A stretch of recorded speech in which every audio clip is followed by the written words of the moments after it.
Maybe I should unmute. That would be good. I went in and I'm going in now and I'm checking the audio, making sure everything is going through fine. Woke up this morning and it was weird because I had to sign back into Teams and weird stuff was going on there. So not quite sure if everything is still running the way it's supposed to have been. Audio sounds good on YouTube and Rumble. Checking D Live. It is up and running.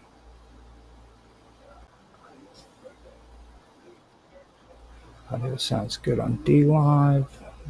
I'm gonna go to Twitch real quick.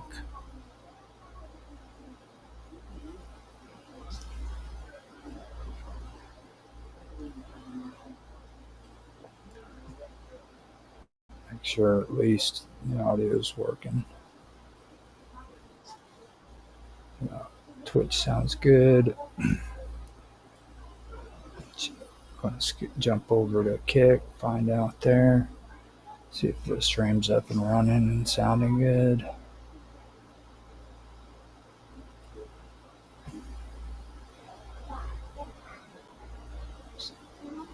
Sounds good. So we're up and ready to go. So today I am doing an episode of The Cut, and I'm gonna go ahead and get started. I got my coffee, did my smoke break, and ready to go. Take a quick drink of my coffee and go. Okay, so here we go. This is the topic. We're doing it at the top of the hour too, which is really good. So that means I'm on schedule. The secret Vehement courts of medieval Germany have fascinated scholars, historians, and folklorists for centuries. These courts, formerly recognized in the Holy Roman Empire during the Middle Ages, became enshrouded with myth and legend to such an extent that their real purpose and procedures are difficult to separate from the ghostly tales that surrounded them. Known primarily for their clandestine methods, remote woodland trials, and swift, sometimes deadly verdicts, the Vehement courts were more than just a judicial curiosity. They became a symbol of arcane power, shadowy justice, and deep-seated communal fear, and they left an indelible mark on the folklore and collective imagination of the German-speaking world. These courts these courts operated mainly in the region of Westphalia and began to appear in written records around the 13th century. However, the customs and traditions they followed many no, were believed by many to be far older. Some traces some traced their origins to ancient Germanic tribal law, practiced long before the spread of Christianity and Roman influence. As the official judicial systems of the empire weakened or failed to reach the outer rural territories, the Vehement courts filled a vacuum, enforcing justice in areas where chaos and lawlessness might otherwise reign. One of the defining features of these courts was their secrecy. Unlike modern courts, where proceedings are public and decisions are documented and published, the Vehement courts were notorious for operating in the shadows. Trials were often held at night in remote clearings deep in the forest or within the darkened halls of local castles. The identities of the judges were often concealed, and the accused were frequently unaware of the charges against them until judgment was rendered. Members of the court, often referred to simply as lay judges, took solemn oaths of secrecy and were bound by strict codes of conduct. Violating the secrecy of the court could result in the same death sentence often issued to the condemned. This aura of invisibility and mystery led to the development of an extensive body of folklore that portrayed the vehement judges not merely as men, but as shadowy figures, perhaps even spectral or demonic in nature. These stories painted the courts as gatherings of ghostly arbiters who delivered sentences unseen and unheard. According to legend, they could appear and vanish at will, their presence marked only by the grisly result of a hanging body discovered at dawn, with no evidence left behind, except perhaps a small knife stuck into a tree or a cryptic symbol carved in bark.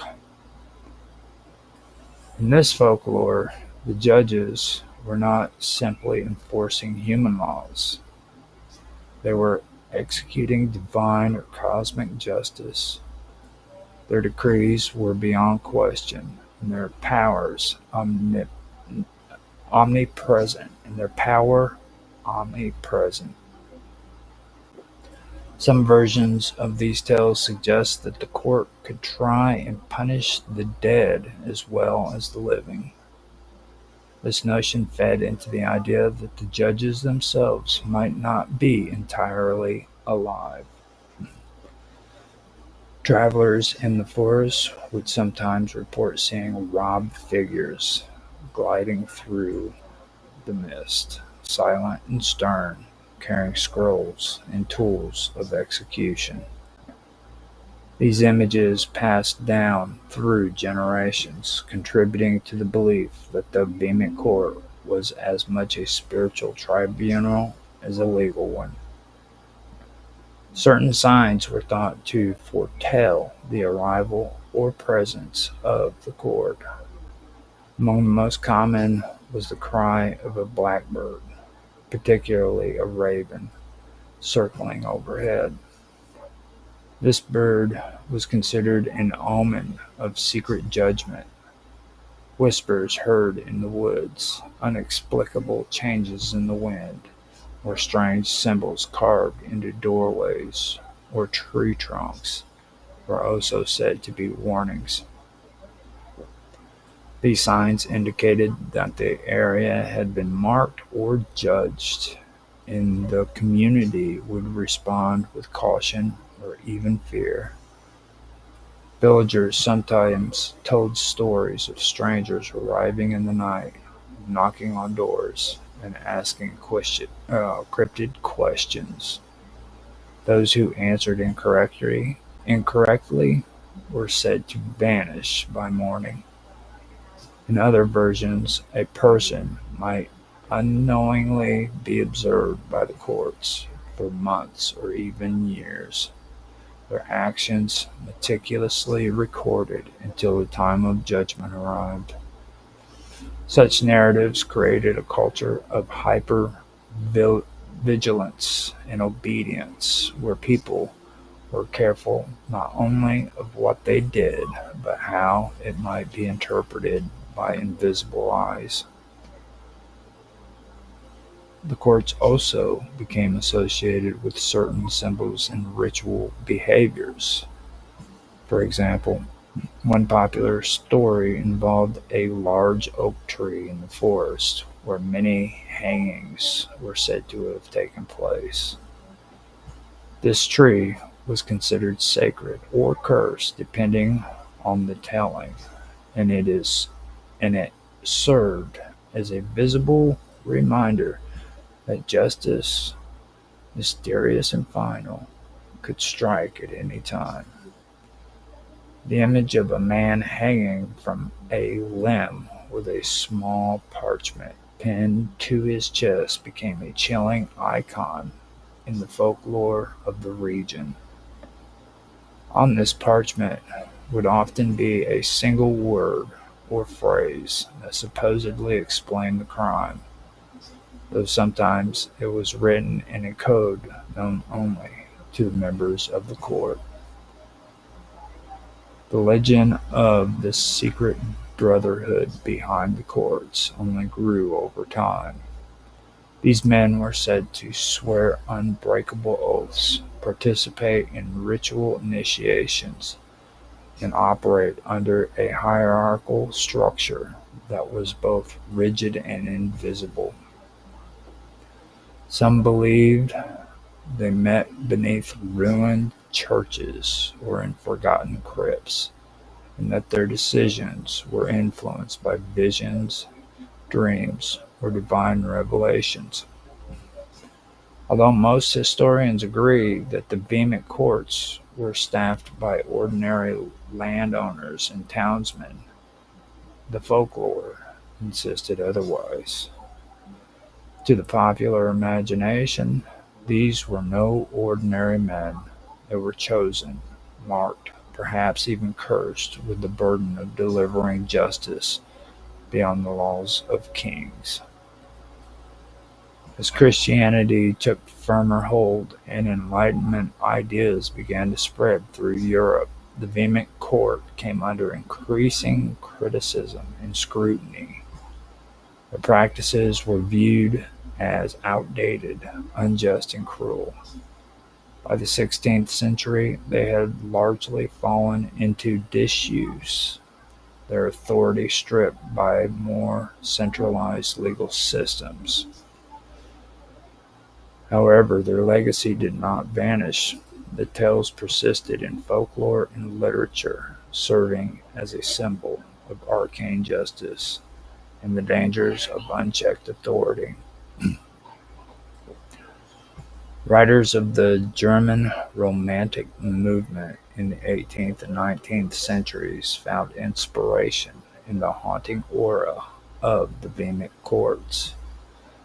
They used the courts as metaphors for hidden guilt, divine punishment, and the struggle between individual freedom and communal order. Some literary works portrayed the courts as a kind of moral purgatory, where sinners were judged not by laws, but by fate. Others used the image of the secret trials to critique the emerging modern state, warning of surveillance, tyranny, and the loss of privacy. In many ways, the Vehement courts became a prototype for secret societies in the cultural imagination. Their structure and mythos influence depictions of secret brotherhoods in literature and later conspiracy theories. Elements such as coded messages, hidden rituals, and the belief in all-seeing power echoed through stories of other shadowy organizations, including later fictional depictions of secret cabals, magical orders, and clandestine enforcers of justice. It is important to remember that the real Vehement court likely bore little resemblance to the legends. They were a pragmatic solution to legal and administration gaps in a sprawling and often chaotic empire. Their secrecy was as much about practicality as it was about mysticism. Yet the fear they inspired and the imagination they stirred became more enduring than their actual rulings. In the end, the folklore outlasted the facts, turning the historical footnotes into a cultural archetype.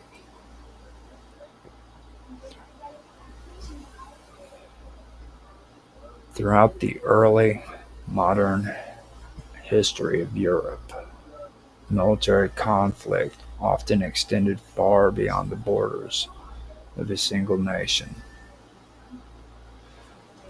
Warfare was not merely a matter of two countries clashing, but rather complex networks of alliances and enmities that enveloped entire regions, often dragging five or more states into deeply entangled struggles.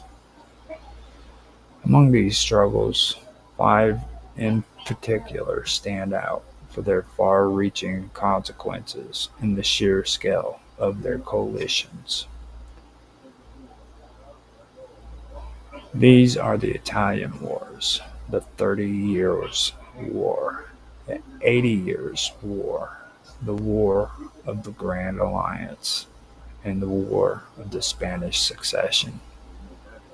Each war is a testimony to how geopolitical rivalries, dynastic ambitions, religious tensions, and the shifting balance of power could set the stage for multinational confrontations. The Italian Wars, which raged intermittently from the end of the 15th century until the middle of the 16th century, represent one of the first truly pan-European series of wars. These wars began as a result of the competing claims of France and Spain over control of territories on the Italian peninsula. However, the conflict soon expanded as other European powers, including the Holy Roman Empire, England, the Papal States, and various Italian city-states, such as Venice and Milan, joined at different stages.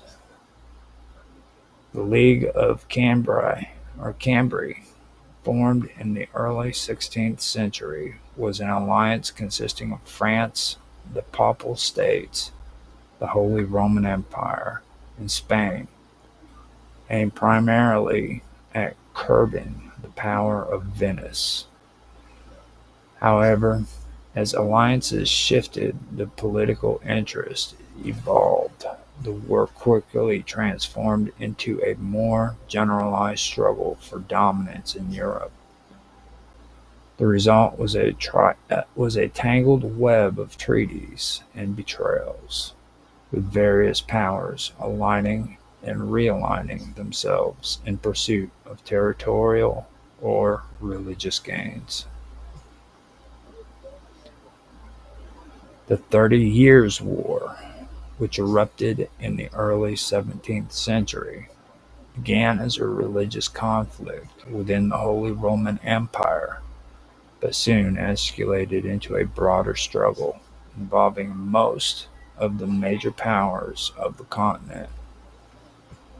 The war was characterized by a series of shifting alliances and was fought in multiple phases, each bridging new coalitions into the fray, each bringing new coalitions into the fray. On one side, the Catholic Habsburgs, ruling Austria and Spain, were supported by Bavaria and other Catholic German states.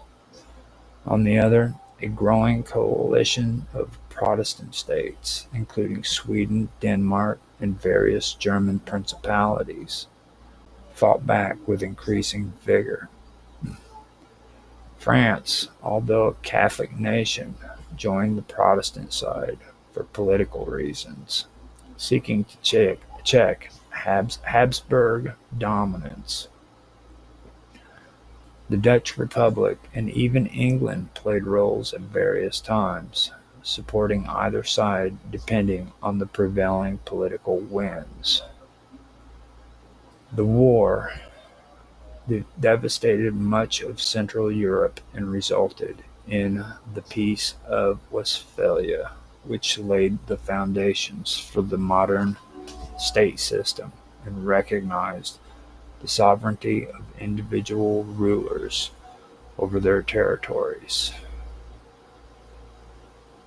Closely tied to the 30 Years' War was the 80 Years' War, also known as the Dutch War of Independence. This conflict, which spanned much of the late 16th and early 17th centuries, began as a result of the Dutch provinces as began as a revolt of the Dutch provinces against Spanish rule. Initially a local insurrection, the war gradually attracted international involvement as other powers saw opportunities to weaken Spain and the support the Protestant cause. England, always wary of growing Spanish influence, provided substantial support to the Dutch rebels. France, too, saw the conflict as a chance to curtail Spanish power and ordered diplomatic and later military assistance. Protestant states in Germany and Scandinavia, including Denmark and Sweden, lent their support in various forms. The war eventually concluded with the recognition of the independence of the Dutch Republic, which emerged as a significant commercial and maritime power in the aftermath. As the 17th century progressed, European powers increasingly recognized the need to maintain a balance of power to prevent any one state from achieving dominance. This principle was tested in the War of the Grand Alliance, also known as the 9 Years' War. The conflict was primarily a reaction to the expansionist policies of Louis XIV of France, who had aggressively sought to extend French territory and influence across Europe. In response, a broad coalition of powers, including England, the Dutch Republic, the Holy Roman Empire, Spain, and Savoy, came together to resist French aggression. This alliance, often referred to as the Grand Alliance, demonstrated the willingness of the European states to set aside their differences in pursuit of collective security. Though the war ended inconclusively with the Treaty of Ryswick, it marked a turning point in European diplomacy, reinforcing the notion that peace and stability depended on a delicate equilibrium of power. This principle was tested again in the early 18th century during the War of the Spanish Succession. The war was triggered by the death of the childless Charles II of Spain, whose will named Philip of Anjou, a grandson of Louis XIV, as his successor. This raised the alarming possibilities of a unified Bourbon monarchy controlling both France and Spain, which would drastically upset the balance of power.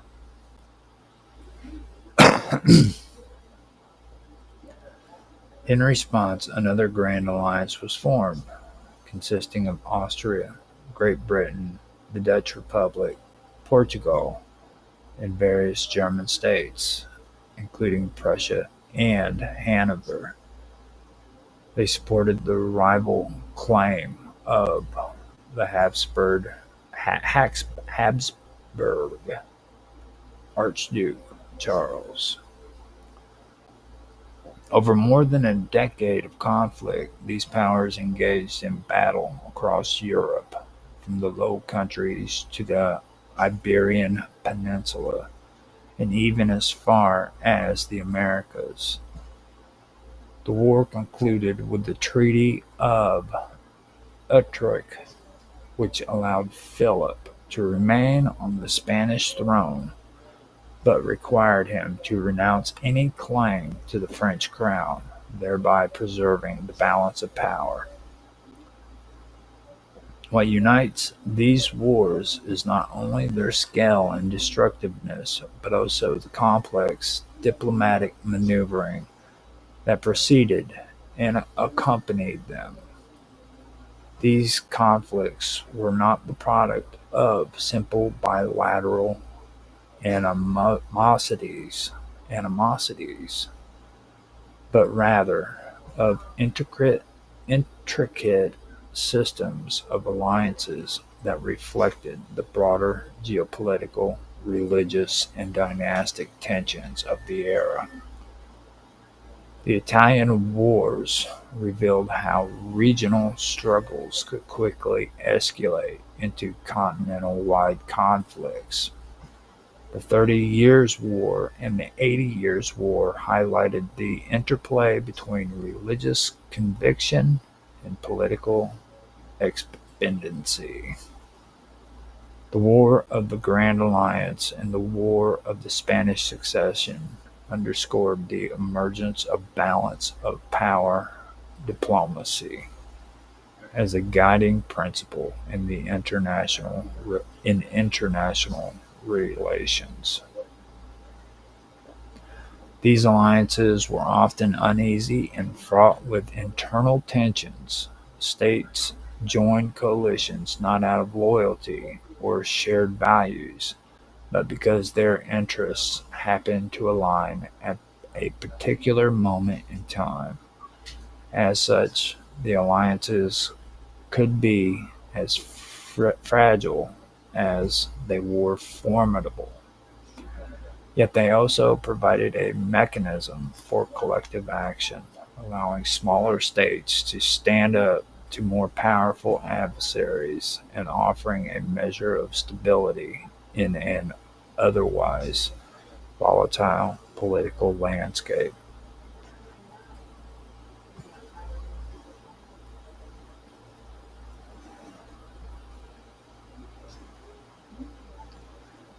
The ancient kingdom of Israel and Judah represents a crucial period in the history of the Near East, marked by political upheaval, religious transformation, and cultural shifts. Understanding the exile of these kingdoms involves examining their origins, development, interaction with neighboring empires, and ultimately their downfall and dispersal. The exile of Israel and Judah profoundly shaped the identity and history of the Jewish people, with lasting consequences that echo into modern times. The Kingdom of Israel emerged following the division of the United Monarchy, traditionally ruled by Saul, David, and Solomon, into two separate entities: the Northern Kingdom of Israel and the Southern Kingdom of Judah. The Northern Kingdom, often referred to simply as Israel, consisted of 10 tribes and was politically distinct from Judah, which comprised two tribes centered around Jerusalem. While both kingdoms shared religious roots and cultural practices, their political histories diverged significantly. The House of Omri played a pivotal role in the Northern Kingdom's history during the 9th century before the Common Era. Omri established Samaria as the new capital, strengthened political and economic powers through military expansion and alliances, including connections with the Phoenician city-states. His dynasty, especially under his son Ahab, is noted for political consolidation, but also for religious controversy, as the worship of foreign deities became prevalent. Meanwhile, the southern kingdom of Judah maintained Jerusalem as its capital and continued to emphasize the worship of Yahweh, the God of Israel. Although the kings of Judah often faced internal challenges and external threats, the kingdom persisted longer than its northern counterpart, partly due to its geographical position and political maneuvering. The downfall of Israel came in the 8th century before the Common Era. The Assyrian Empire, expanding aggressively under kings such as Tiglath-Pileser III and Shalmaneser V and Sargon II, exerted pressure on the smaller states of the Levant, including Israel. After years of conflict and vassalage, the northern kingdom fell to the Assyrians around 728 before the Common Era. The capital city, Samaria, was besieged and captured, and much of the population was forcibly deported. Syrian policy aimed to prevent rebellion by dispersing conquered people throughout the empire.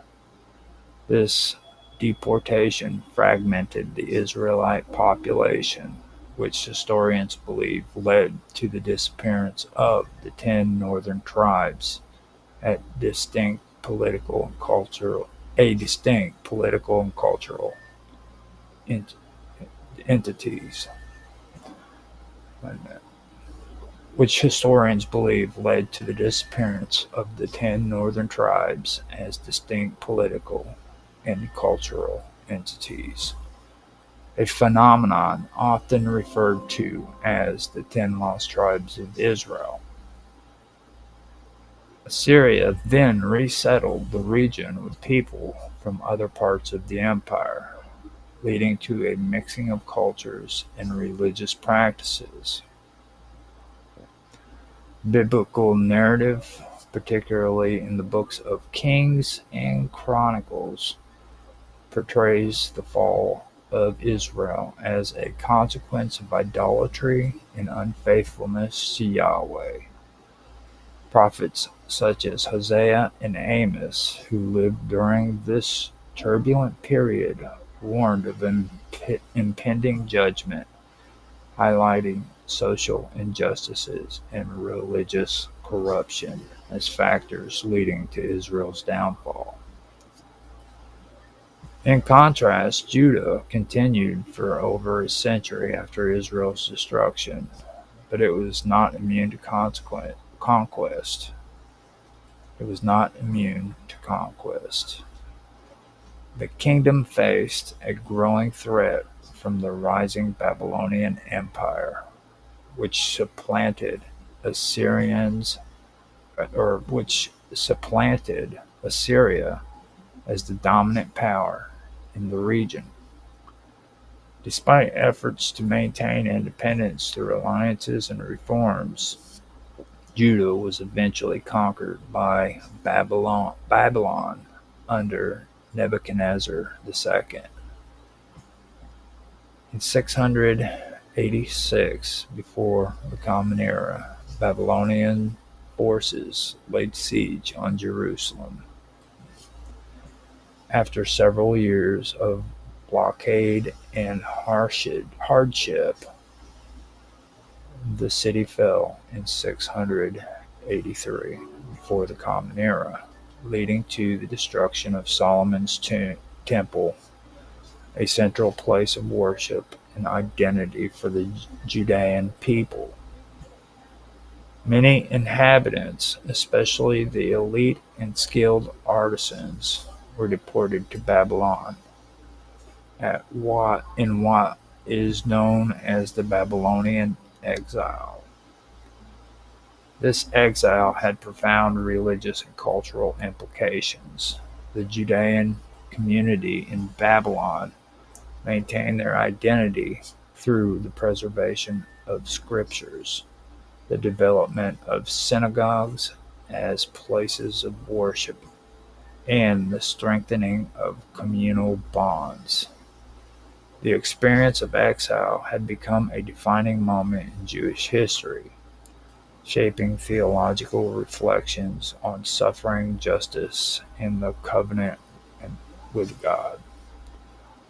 Unlike the northern kingdom, many Judeans eventually returned to their homeland following the conquest of Babylon by the Persian king Cyrus the Great. Cyrus issued a decree allowing exiled people to return and rebuild their temples, marking the end of the Babylonian exile and the beginning of the Persian period in Judah. This return laid the groundwork for the restoration of Jerusalem and the reestablishment of Jewish religion or religious practices. The exile and subsequent return significantly influenced Jewish religious thought and practice. The experience reinforced the centrality of Scripture, the importance of communal worship, and the hope for restoration and redemption. It also set a precedent for Jewish resilience in the face of displacement and persecution. The exile of Israel and Judah was a complex process involving military conquest, population displacement, and cultural transformation. The northern kingdom of Israel was conquered by the Assyrians, leading to the loss of its distinct identity and dispersal of its people. The southern kingdom of Judah survived longer, but eventually fell to Babylon, resulting in the destruction of Jerusalem and the temple, followed by a significant exile that reshaped Jewish identity. All right. So I got through that. I did it a lot faster than what I thought I would be able to do it.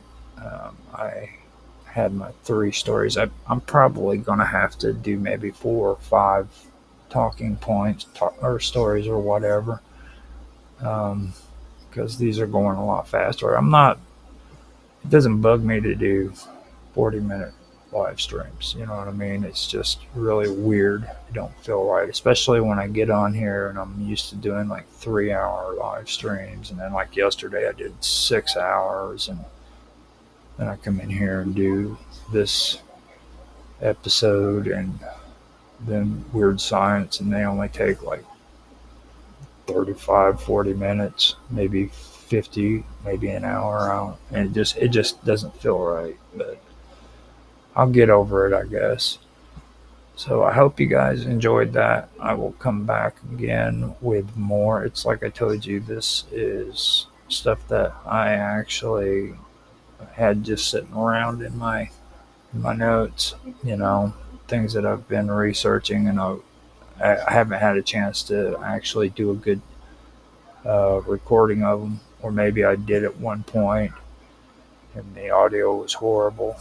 So I decided to come on to the wonderful world of weirdness and make a live stream with these as my ratings for it. So if you guys like this, I ask you to please like, subscribe, share, make comments, give some feedback, make comments down in the comment section. It doesn't have to be about the topics or the readings. It can be just to say hi, have a conversation, whatever.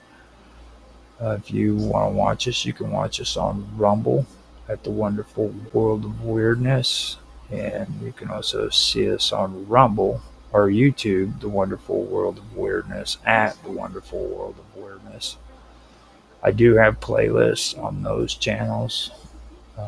Now you can also check me out on Kick as well as Twitch. On Kick and on D Live, I am Roger underscore Hanson. And on Twitch, I am Infamous 1969, or yeah, I'm Infamous 1969. You can catch me there. I usually do streams almost every day, most of the time, so it's not really hard to catch me on here. And other than that, I'm also on Teams. You can find me at Live with Roger Hanson, Roger's Real Time Talk Show event, and Roger's no Live with Roger Hanson. On Discord, you can find me at The Wonderful World of Weirdness. So if you want to get involved, make comments, maybe put something into the chat that'll eventually make it onto the stream, just join Discord or Teams with me and give me your stories, and I will make it a point to put it on a stream if you want to. Heck, if you want to come on and tell the story yourself, you can do that as well. Heck, just record it. Send me the recording if you want. Either way, it doesn't matter. You're more than welcome to be a part of the community. That's all I'm saying. So,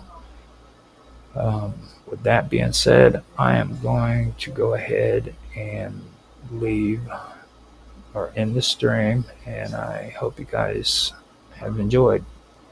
Talk to you later.